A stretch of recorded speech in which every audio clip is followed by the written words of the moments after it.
Hello guys, at nandito naman ulit tayo para magkaharap-harap at magkamustahan. Alam nyo guys, itong nakaraang buwan, ang bayarin ko sa kuryente ay 826.44 yung karaang buwan.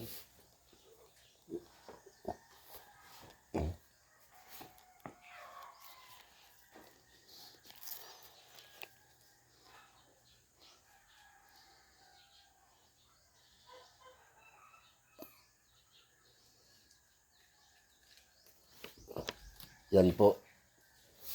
Bago ngayon dumating, ito naman.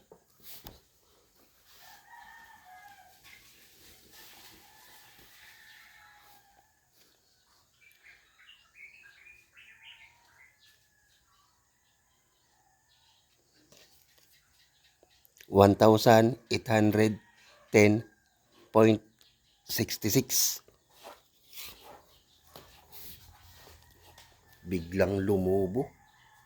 Kung kailan na iisa lang ang aming ilaw,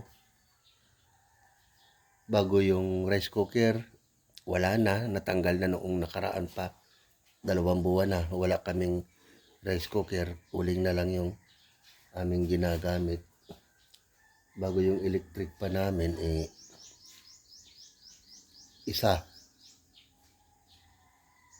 Bago itong katabi ko, solar po ito, solar electric pan. Paano kaya nangyari yun? Kung kailan nagtipid, saka lumaki yung bill. Siyempre, wala nang magagawa tayo, basta't nandyan, na-release na, sunod na lang tayo.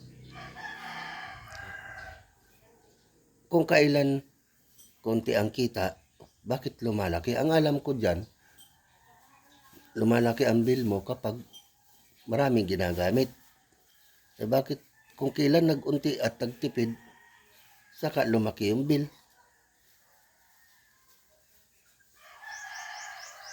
Kaya yun na nasabi na,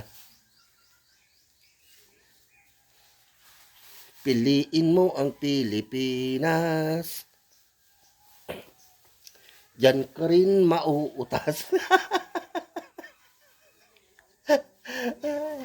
Sabihin na lang ay wala na.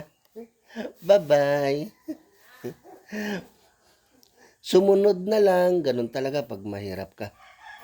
Pag dumating, edi sumunod ka na lang. Wala nang magagawa. Pero pag nagsabing penalty at hindi ka nakabayad, putol agad. Sa araw, may brownout. Sa gabi, may brownout.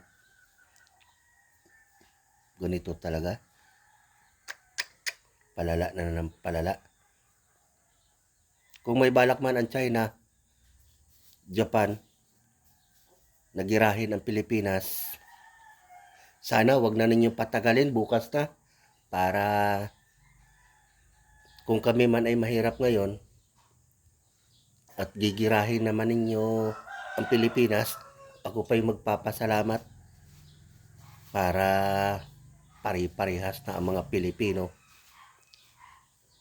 Mayaman man at mahirap, wala rin naman tayong mapapala. Pag nandyan na. Sige, lusog na kayo mga taga-China at maaga-aga pa.